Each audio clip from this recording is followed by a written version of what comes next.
Hello, everyone. I'm Teresa Mangum. I'm a professor of gender, women's, and sexuality studies in English and the director of the Obermann Center for Advanced Studies at the University of Iowa. And the center's mission is to support discovery, invention, and creative work, but also to connect the artists and scholars and researchers on campus with community experts for great programs like this one. We are very happy that in addition to our usual co-host for Obermann Conversations, the Iowa City Public Library, tonight we also have as a co-host the Iowa City Area Business Partnership. As many of you know, on July 1st, 2021, Iowa House File 802 became state law. And though that act doesn't specifically mention critical race theory, in discussions about it, it was made clear that critical race theory was one of the preoccupations. And the act restricts when and where the framework's historical, social, and legal tools for understanding race-based inequities can be taught. But not many people beyond scholars who've developed, taught, or who draw upon critical race theory in their research know much about this work despite its recent prominence in the press. And as scholars and professionals, all of us here are committed to learning about a subject before we make judgments about its use and value. So I'm very grateful to have the opportunity to learn about the origins and tenets of critical race theory, how scholars think with the theory in different fields, and also how our local community and businesses are engaging with the insights that the lens of critical race theory provides. I've asked two of our speakers to open with brief introductions to critical race theory, what the theory says, the questions it raises for the fields of law and sociology, that crucial first step in understanding. We'll start with Professor Adrienne Wing, who's Associate Dean for International and Comparative Law Programs and the Bessie Dutton Murray Professor in the University of Iowa College of Law. And then we'll hear from Victor Ray, F. Wendell Miller, Associate Professor of Sociology and Criminology.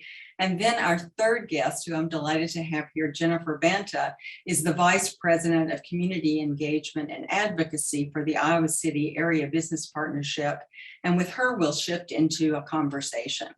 We're also delighted that we have Jason Poulios with us, the wonderful driver of Zoom, and he'll wind up by telling us about some special opportunities at the library. So Adrienne, would you like to start us off? Thank you, Teresa. I'm delighted to be here, in particular as a professor for 35 years and as one of the founding professors in critical race theory. So I am going to show you a few slides that are about the start of critical race theory in law, and then we'll segue, of course, to Professor Ray, who will go outside of law. So Jason, take it away, please, for my first slide there, just of course telling you what we're doing. And let's immediately go to the next slide. Here you see a picture of Professor Kimberly Crenshaw, who is on the faculty of both UCLA Law School and Columbia Law School. And she is a founder of critical race theory. And I thought her statement here on the left is really wonderful to encapsulate what's happening now. So critical race theory is being used to just lump everything together, any talk about race. And all of it is lumped together because they would love to ban talking about race. And so then her statement on the right is also very, very important for all of us. And as you will see, critical race theory is talking about structures involving racism. So let's go to the next slide. Okay, everybody says, what's the word critical? Critical race theory didn't make up the word critical. Critical comes from critical legal studies. Critical legal studies was started in the 1970s. There were white male progressive academics. They were young people. They had been involved in civil rights movement, anti-war movement, many other movements in the 60s. When they go get their law degrees and end up on the faculty of places like Harvard and Yale, they are very critical of the standard stories about the laws being objective and neutral. They are influenced by European postmodernist professors like Foucault and Derrida. And so on the left there, you see a couple of books that came out of critical legal studies, and then Deconstruction in a Nutshell, which is part of Foucault and Derrida's work, in case you all want to try to tackle that. Okay, that was very nice. You have progressive white male professors entering the legal academy. And next, you also began to have, next slide, yes, professors of color become law professors. This was in the late 70s, early 80s. Professor Derek Bell on the bottom, and right above him, Professor Richard Delgado and his wife, Professor Jean Stefancic. They are among the founders in law of critical race theory. And so within a few years, you begin to have numbers of anthologies come out. The most popular anthology is the one on the top right from 1996. People buy that, it's still out now. It's not accessible to non-law professors. It wasn't written for anybody but a certain segment. And so it's very difficult. The one on the bottom left is better, very short, simple, can give you an idea, and that's by Richard Delgado. They're the one that says Law Unbound, I'm an editor of. It includes the works of Richard Delgado. So critical race theory, people of color saying, hey, you guys talking about progressive ideas, class, et cetera, it's interesting, but you guys do not talk about race, and race and class are not synonymous. So then it expands out. More people like myself, late 80s and afterward, become law professors. And all of these different areas exist in the actual critical race theory family. So we have people of color saying, okay, you all who started with critical race theory, you're just too narrow. So we have Latinx crit, right? We have queer race crit. We have critical white studies. We have Indian crit about Native Americans, Asian crit.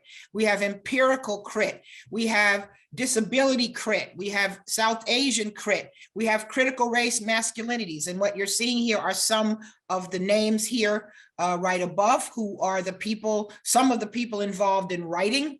And all of them are very active, but once again, mainly what they're writing is not accessible to non-legal audiences, and certainly not to non-professorial levels. So then there were women coming into the academy, such as myself, Kim Crenshaw, and others, and we're like, okay, all of this critical race stuff is nice, but you're not doing enough with gender.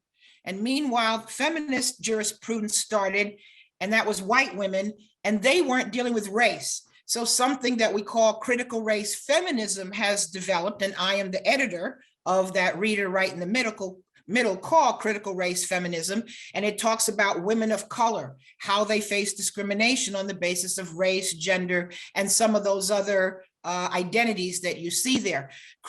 Kim Crenshaw is considered the foremother of intersectionality in the law, in the legal academy, and then many other disciplines either were adopting it after that or simultaneously with what she was doing. And so on the left, since I'm an international lawyer as well, I also did a reader, Global Critical Race Feminism, that looks at the status of women of color around the world. And we were being influenced by both feminist jurisprudence written by predominantly white women, but also we were influenced by womanism coming from people like Bell Hooks and Angela Davis and lots of others who were not lawyers. And so all of these influenced us as we built what is called critical race feminism. And so next. So that was some history overall. What is it actually?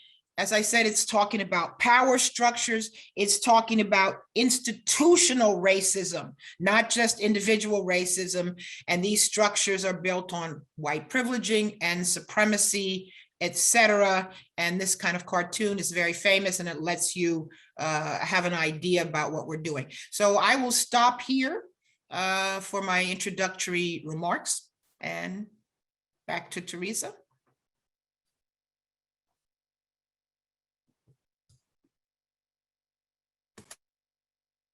Sorry, mute problems. Thank you, Adrienne. And Victor, I hope you can get us started up in a conversation by talking about how critical race theory has moved out of the law school specifically and into other disciplines? Yeah, sure. I'm happy to do that. So first, I want to start by thanking you for setting up this conversation on this important topic. And I'm going to talk a little bit about the shared premises between critical race theory and what some call race critical theories in the social sciences. And I also want to say it's impossible in 5 minutes to fully summarize this body of work. So my comments are impressionistic. As Professor Wing pointed out, critical race theory proper is a body of scholarship that's concerned with showing how racism is entwined in the law. And it arose to explain why the civil rights movement hadn't transformed racial inequality in ways that activists had hoped.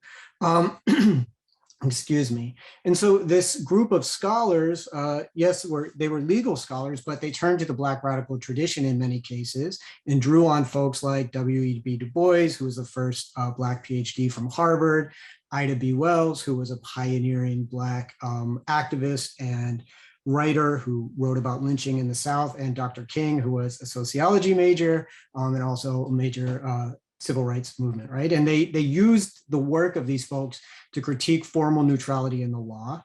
And it spread, right? Critical race theory spread beyond the law and it became influential in a lot of parts of the academy. And I think that the reason this spread was possible, one of the reasons was that many of the intellectual precursors of critical race theory are central to other disciplinary traditions. So for instance, if we talk about W.E.B. Du Bois, who claims him? History claims him, African-American studies claim him, sociology claims him. Similarly, Du Bois and Boas, the anthropologists, were early proponents of the idea of race being a social construction, an idea that is widely accepted now in both the social sciences and the natural sciences. The second thing that I think happened was that race theory in the social sciences is generally interdisciplinary.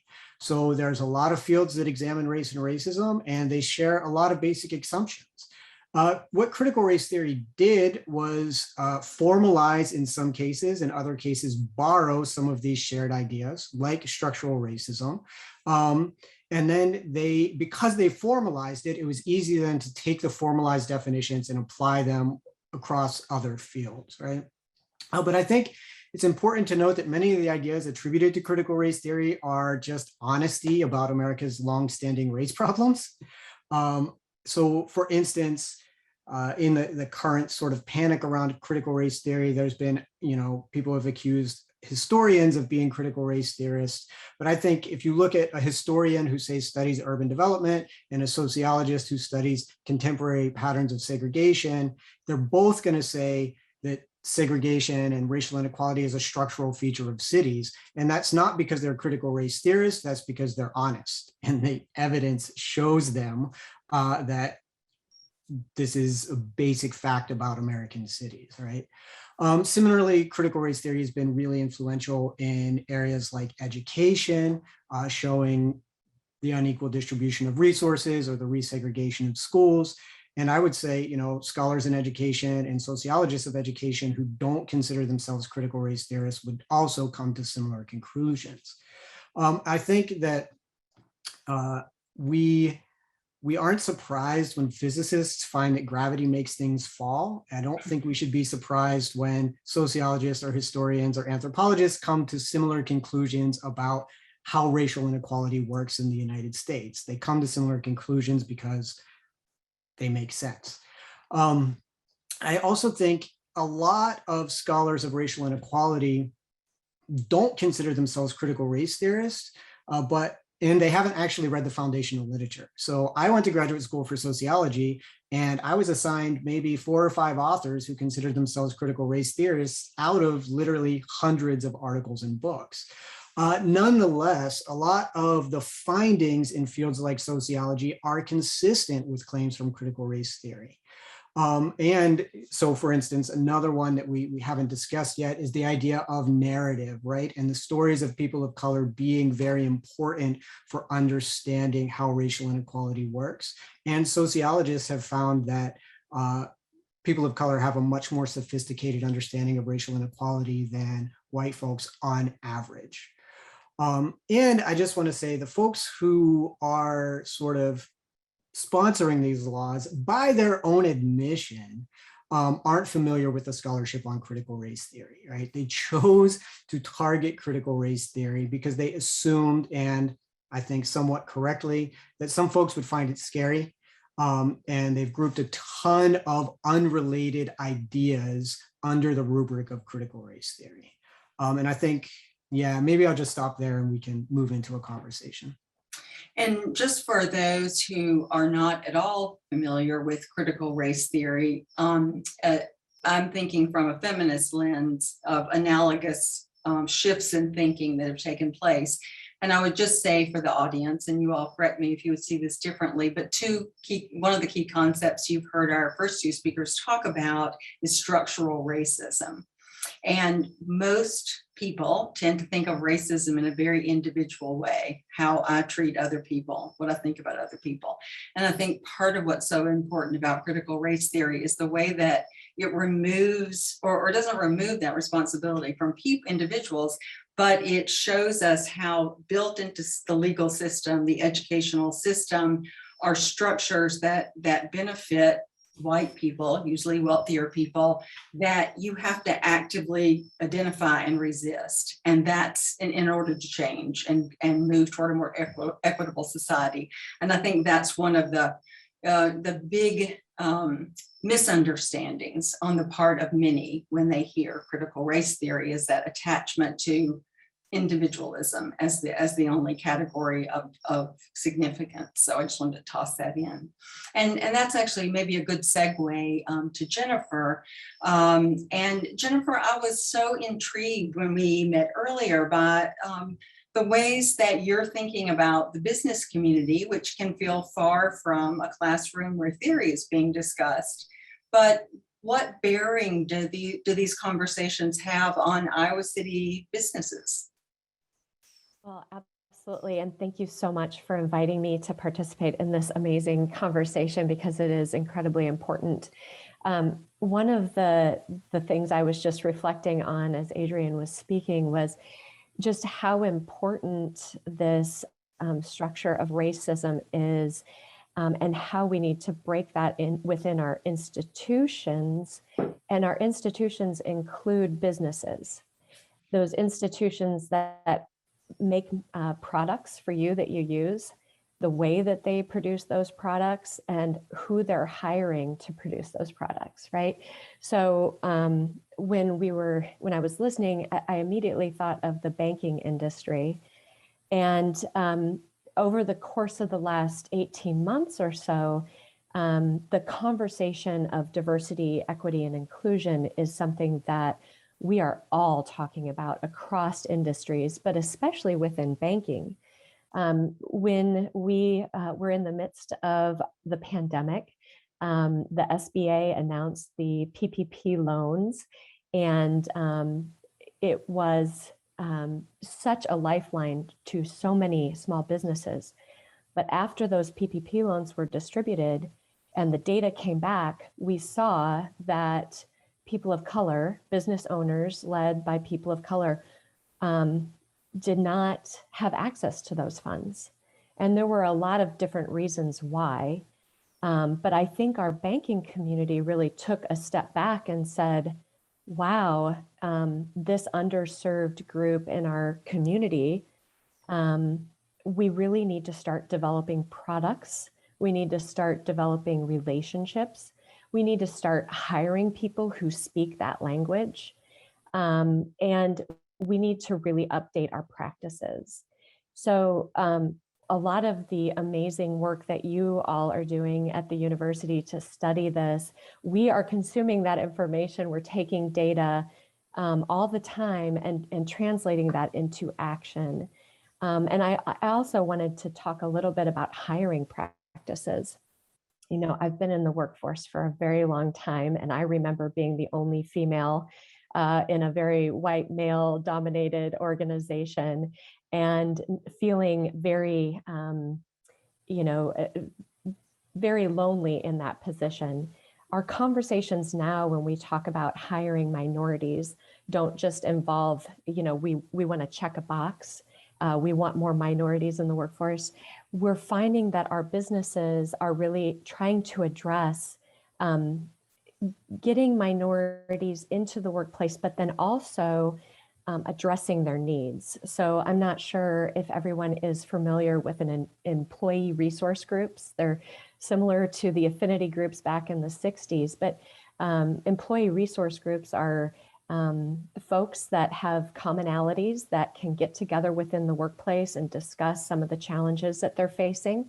And I'm hearing more of these ERG being formed within organizations in our community. And then I'm also hearing, what I'm most excited about is that our business leaders are saying, I want to take the feedback that I'm getting from these ERGs and translate that into action.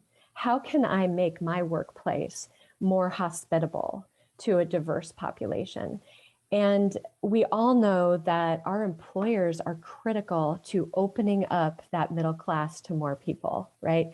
Getting, if we're diversifying our hiring practices, we're giving access to, a different lifestyle or a different economic opportunity than what people have had in the past. And so I'm really excited about that. And I feel like we have a long ways to go. But I feel like there is a real momentum right now and a real shift in the conversation.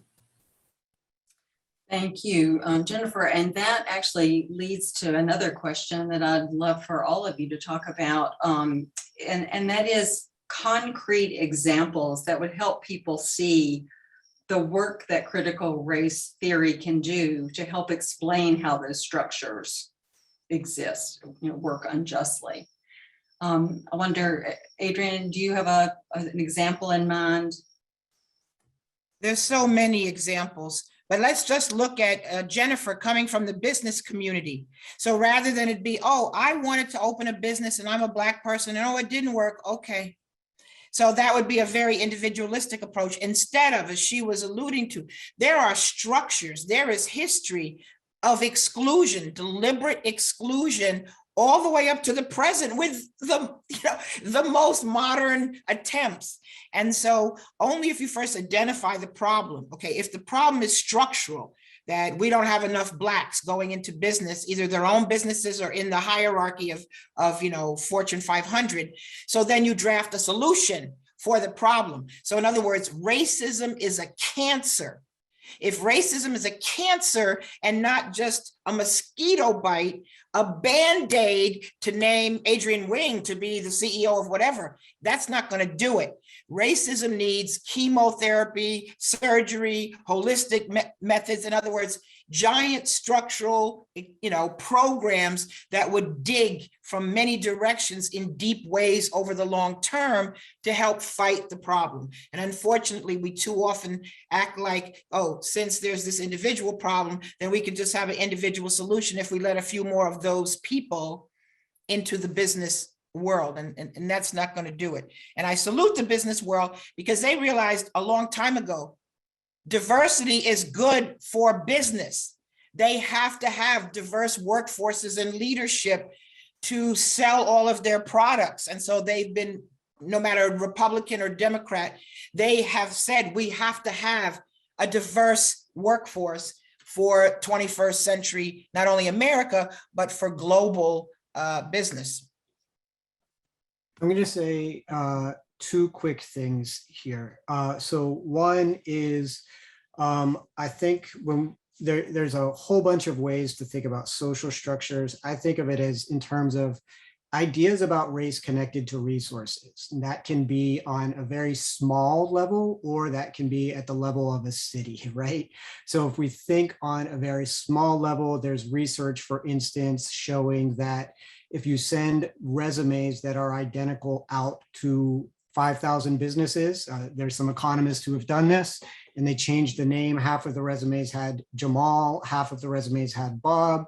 Jamal gets called back 50% less than Bob, right? And so that is one way to illustrate structures, ideas about race and what the name Jamal signifies with access to hiring.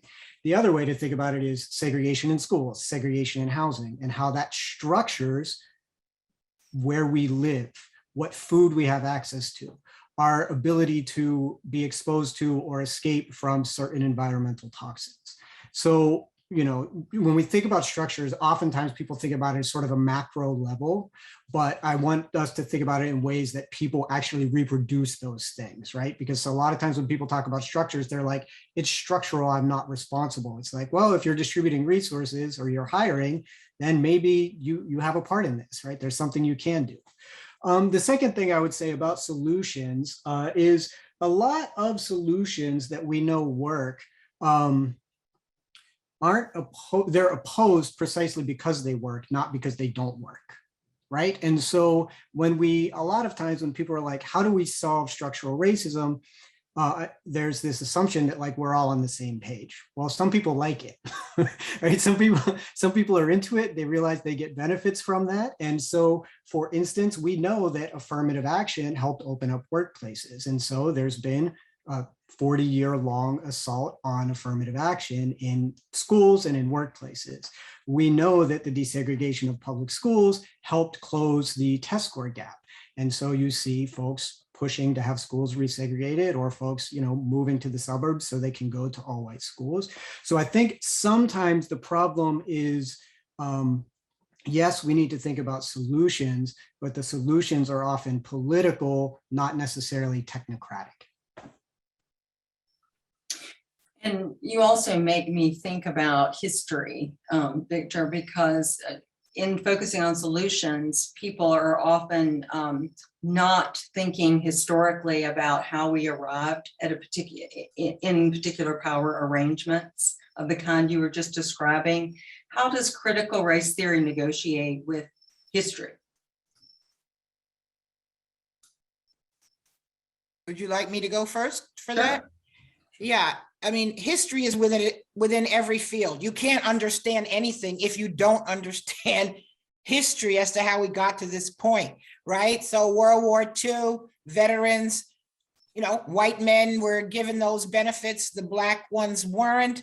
Well, that affects today, who owns property and who doesn't. So it's incredible that Blacks own like 1/12 or 1/10 the wealth, meaning, you know, real property and other assets that white people do. So some people say, well, that's because they're lazy, they don't want to work, and not understanding that history of exclusion that has led to, you know, the situation that we're in now, and that affected my own family. When my mother died, the house, she had a house, that was rare, but it was in a ghetto area. And so the value of it is not very much. That same house in another area would literally be worth 10 times as much, that then would have been being inherited, used for grandkids to go to school. All those things from this legacy, historical up to the present legacies that we're dealing with.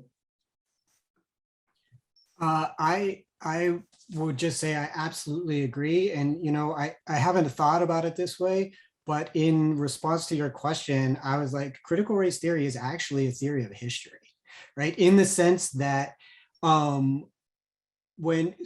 there's a really strong critique of the sort of triumphalist narrative of racial progress that's central to American thinking about how race works. And critical race theory turns that on its head and says, look, there have been profound changes in the racial order and racial structures throughout US history, but all of those changes have not equaled progress, right? And so the change and progress are not synonyms. And that oftentimes when progress is made for African Americans, what happens is there's a backlash. I think the current sort of panic around critical race theory right now is a backlash. I think what you're seeing in a lot of schools, because elementary schools are not teaching critical race theory, they're not teaching law school texts, you're seeing them attack history books, right? The 1619 Project, Ibram Kendi's work. You're seeing them attack scholars who are questioning the triumphalist narrative of history. And I think that's because they're trying to get control of how the past is defined in order to define the future in a similar way. The last thing I'll say about critical race theory being kind of a theory of history is one of the things that critical race theory points out is sort of transformations in the legal structure. We can argue over whether they're progress or not, but they often led to new creative forms of discrimination or exclusion. And so people got, oh, I can't segregate by drawing the lines over here. Well, I'm going to put tracking in my schools and make sure the Black and white students never see each other during the course of the day, right? I can't segregate by drawing lines here. Well, we're going to all move to the suburbs and create a segregation academy that draws on our funds and leave the inner city schools impoverished, right? And so critical race theory focuses on sort of emergent mechanisms that keep racial inequality locked in place. And I'll end with this for real, but I think the sort of national attacks on voting rights right now are an example, right? So, the Voting Rights Act, the pre-clearance section was overturned by the Supreme Court. And so now all of these states are finding creative ways, allegedly race neutral ways about IDs or where the polling places are to, as courts have said, surgically target African-American voters and exclude them from the franchise. And so, yeah, I'll leave it there. Powerful examples though. And thinking back to business, Jennifer, one of our interns from the Obermann Center who worked with you this summer, I know, was working on a project to help identify and advocate or advertise Black businesses in the community. And I think it was such a surprise to all of us, I'm ashamed to say, how many Black businesses there are in the Iowa City area. But I also have been thinking about how many businesses there are owned by Asian Americans, owned by Latinas. And I wonder, does critical race theory speak to those communities also? It's often represented as being about Black and white issues. And you mentioned that in your slideshow, Adrienne, that this growing network of critical theories. But I wonder what those conversations are. Yeah, absolutely. And there was so much good stuff being said. I was jotting down some notes, so I might go back to a few things too. But when you're talking about minority-owned businesses, it really is pretty critical. Several years ago now, American Express did a study that showed that Iowa ranked dead last in female entrepreneurship. So if we're dead last in female entrepreneurship, our chances for minority owners is pretty abysmal too. So one of the things that we've been talking about recently is access to capital. And one of the things that we found out this winter when we were distributing loans is that a lot of our business people don't even have a relationship with a banker. They don't even have money in the bank. They are still working on a cash basis. And why is that? It's because of an institutional issue that we have with bankers being perceived, probably rightly so, as a white institution, right? So if we don't even have our minority business owners within the structure of a bank and, depositing your money in a bank and taking out loans, we are just, broken, I think. And so we're addressing that. We're talking about it. We're having conversations. And not only are we having conversations, but we're putting that into practice. I know several of our banks and our credit union here in the Johnson County area have doubled down on hiring Spanish-speaking staff, translating their marketing online into different languages, and just being able to communicate and build trust. And I want to go back to that word. The concept of trust seems so basic to me. As a white Iowan, of course I put my money in the bank. Of course I take out loans. Of course, I've got a mortgage and all of this. It was really shocking to me to see that there are folks that do not trust that institution. And I think that was really eye-opening for me. And something that sort of led me to start having these conversations with our business community. I also wanted to talk about the fact that our census just came out. And I think that there are a lot of people that are experiencing shock and awe right now of the fact that our country, our workforce is going to be majority minority by 2050. And in the state of Iowa is going to be majority Hispanic. The projections are that we're going to be majority Hispanic by 2050. So I think that there is, just this real momentum or power shift that's going on right now. And I think that there are people that obviously are nervous about that, and they're acting from a place of fear, right? And then there's what I believe Iowa can be, because I'm a longtime Iowan, I'm 4th or 5th generation Iowan. We are progressive, but we just have to get back to that. And I think that the majority of Iowans, and certainly the business owners that I talk to and the business leaders I talk to, understand the importance of transitioning and opening up opportunity to folks of all backgrounds and all colors. So I'll stop with that, but I do have a lot of opinions about it. But I do think that part of what we're seeing right now is a backlash to that fear of the changing demographics of our community and our workforce. Yeah. Adrian or Victor, I wonder if you all have thoughts about the diversity within critical race theory. Yes, that's why I wanted those slides. So you would see literally that critical race umbrella has spread out into so many areas, some of which involve ethnicity, but some of which involve categories like disability or use of empiricism versus the narrative, things like that. So that's very, very much a part of, in law, what we are doing, what we've been doing actually for decades. But I wanted to make a little comment about racial progress. Professor Derek Bell, one of the founders of critical race theory, had an idea that racial progress is cyclical, not straightforward. And so we are definitely in like a backlash period for many reasons that have been mentioned. And it's important to know that. So instead of feeling like, oh, why aren't we moving forward as we should, straight, forward to some paradise, you understand, okay, well, this is what we're in. And so I tell my students and lots of others in my lectures all over the world, we are not going to solve any of these issues in our lifetimes. I have 17 grandchildren right now.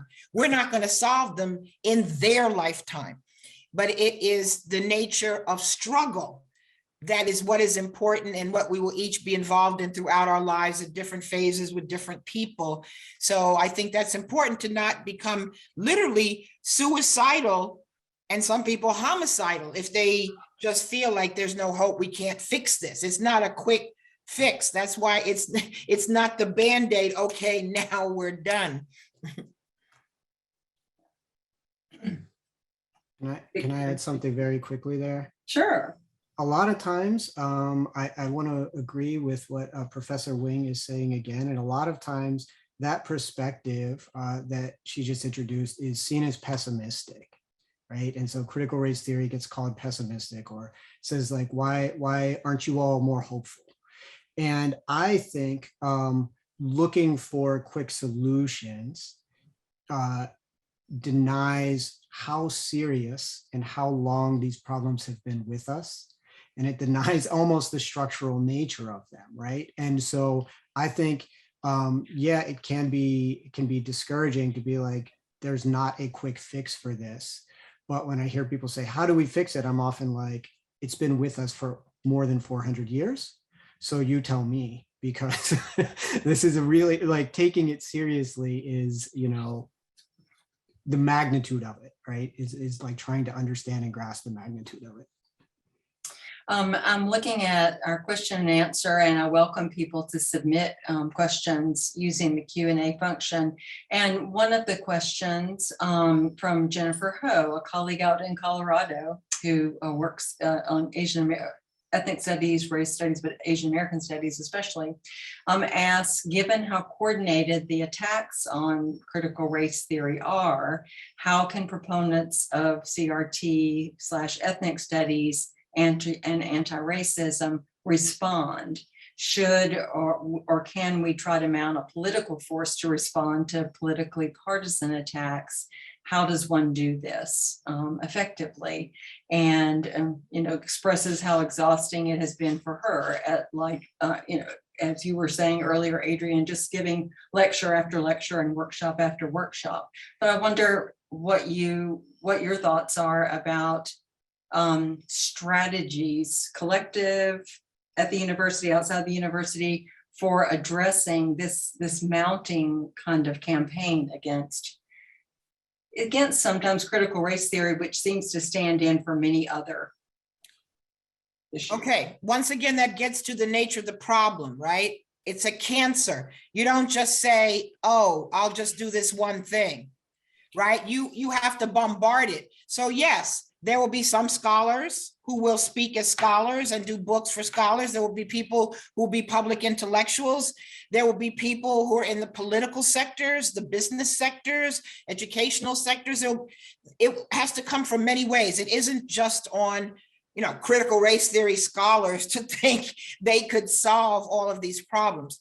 But the whole issue is this seemed to come out of nowhere, from certain forces, and whoa, what are we doing? Well, if most people, they're scholars, they're not geared up and they're not supposed to be doing the political. However, Kim Crenshaw is a good example of praxis, that intersection of theory and practice. In addition to being an outstanding professor, she also has a non-governmental organization, AAPF, African American Policy Forum. So she has an organization and they get involved in policy. They're looking at all the states, for instance, that are passing the divisive concept laws, right?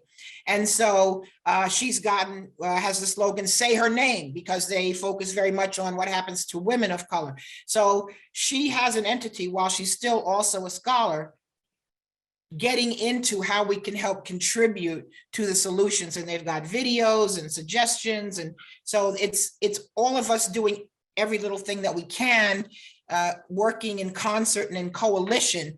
Because if you look at it as, oh, I can't do it. No, you can't. You're tired. You'll die at a young age, which is what happens to many people of color. The stress, the racism that affects us all. It's too much. But in concert, then you can have optimism.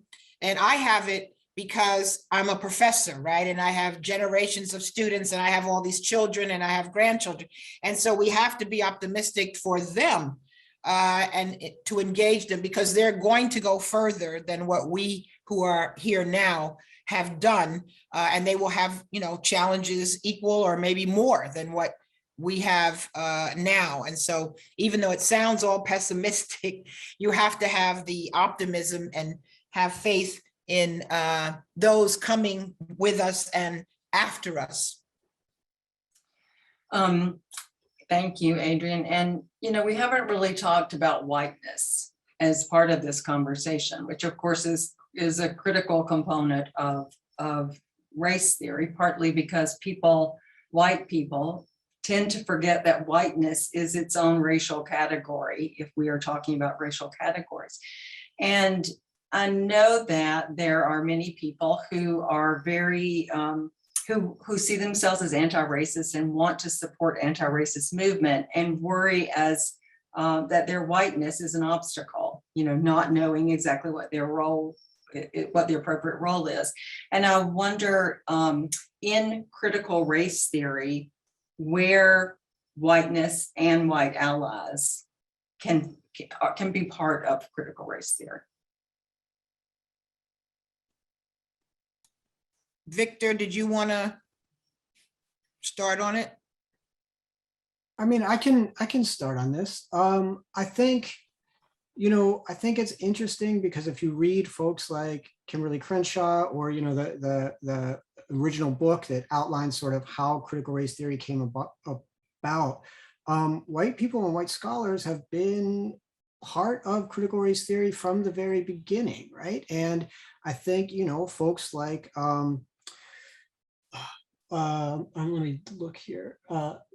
Richard Delgado has written about the times that white scholars need to step up and the times they need to step back and let someone else take the stage. I think that's going to be negotiated locally. I think it's going to be, sometimes contentious. But yeah, I mean, I think there's going to be mistakes, like people are going to be embarrassed. But that is sort of the cost of moving towards more justice, right? And so, yeah, I mean, there have been white folks involved in every movement for racial justice that I can think of in the United States. And so I don't know sort of what the barriers are, but I think that being humble, recognizing that you have things to learn, and genuinely being interested in equality is like sort of the way to start. To me, it's that, white people have to talk to other white people at Thanksgiving, at July 4th, at the events when you're with your loved ones, right? You'll listen more to your loved ones than to some strange professor from somewhere. Just like men need to talk to other men about their sexism. Heterosexuals need to talk to other heterosexuals about their homophobia. And so the burdens cannot just be on whoever's being victimized at any particular moment or under any particular identity. But it's also important we be in coalition. I deal with the Middle East. I would never presume to speak for Muslim people just because I write about it no, I mean, they have to speak about it, but that no one has ever tried to exclude me from writing about it, but I understand my role is different in that forum than it is in African-American studies when I'm talking about my own group. And remember, critical race theory has the idea that race is socially constructed. None of it's biological, none of it means anything. In South Africa, I'm considered, historically, they had a category called colored, so-called colored, who had a medium level of privilege. If I fly to Brazil, I'm white. In the US, I'm African-American. I'm the same me, but I'm categorized differently. Historically, there were legal consequences. Now, even if it's not the law, it's de facto, I'm going to be treated in certain levels of privileging depending how I am socially constructed. I really appreciate, appreciate both of your comments. And actually, one example also of public engagement, I think, is one of your books that's that we were talking about before the program began, Victor. And one of the people in the John Kenyon in chat asks if you could talk about the book you announced this week and the role that your work and that of others can play in providing framing for discussions of CRT in non-academic contexts. Yeah, sure.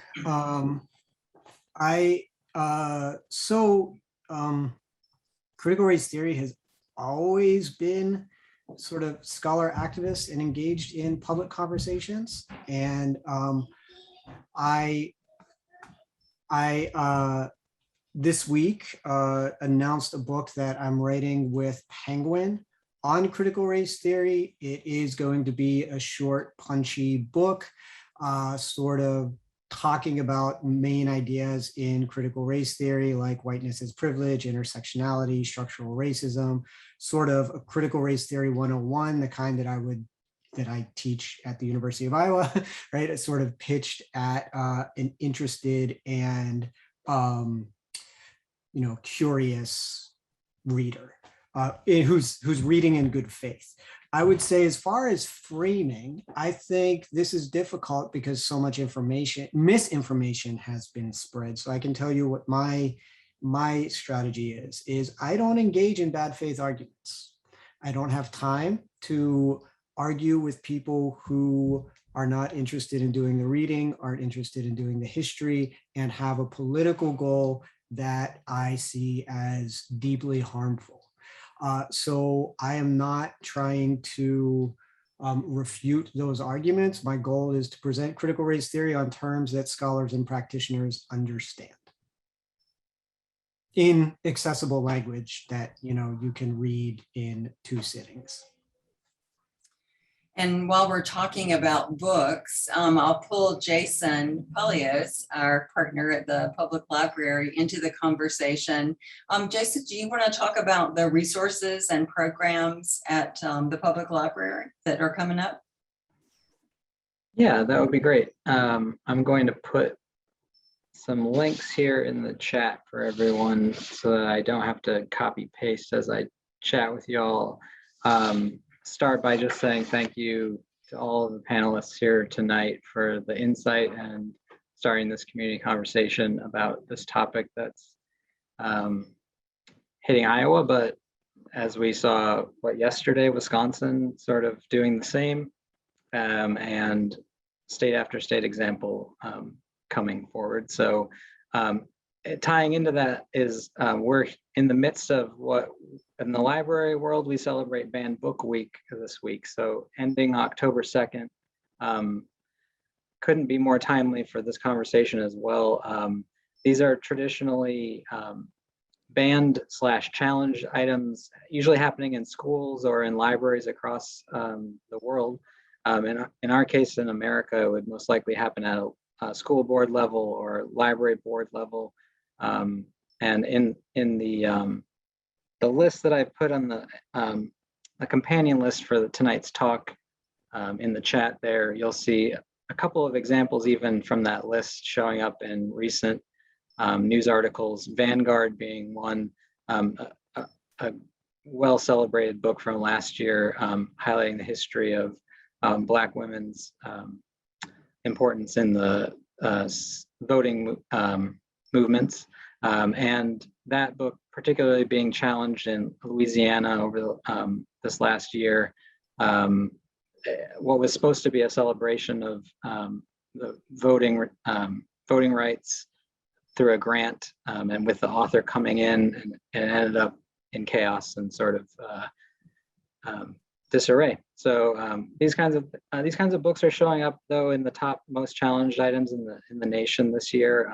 Traditionally, you see books where it's sort of sexual activity involving youngsters in the novel, things like that, or something LGBTQ related in the novel, or in an inappropriate age group.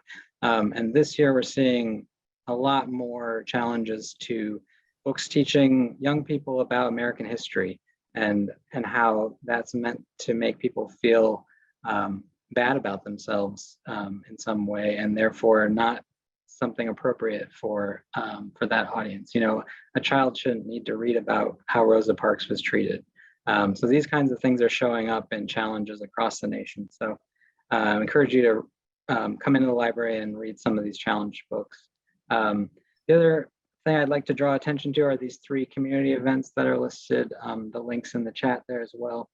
This Saturday, the city and the Center for Afrofuturist Studies at Public Space 1 and the library are all partnering to chat at 4:30 about the Oracles of Iowa City mural project and what that means for the city. And we encourage you to come. This is an in-person event, so registration is encouraged, just so we can try to maintain social distancing and get a general head count so we don't overflow in that room, because that would be something we're not interested in doing. And then the other link would be to our new program that we're starting at the Iowa City Public Library for teens interested in chatting about the 1619 project from Nicole Hannah-Jones, and sort of what that means for their lives, or studying these topics maybe outside of the school in a safe place to talk about some of the readings from that, or just sort of topics of interest related to kind of what we're talking about tonight. And that has registration. It will be in person, but also hybrid. So the registration would be so you can get a Zoom link if you wanted to do it virtually. And then finally, our friends again here with Obermann Center for Advanced Studies will be hosting another Obermann conversation, just like this, a webinar on October 18th at 5 o'clock, entitled Why Anne Frank Still Matters. This is part of that larger Anne Frank Tree program happening this spring through the University of Iowa, and registration is there at that Zoom link in the chat.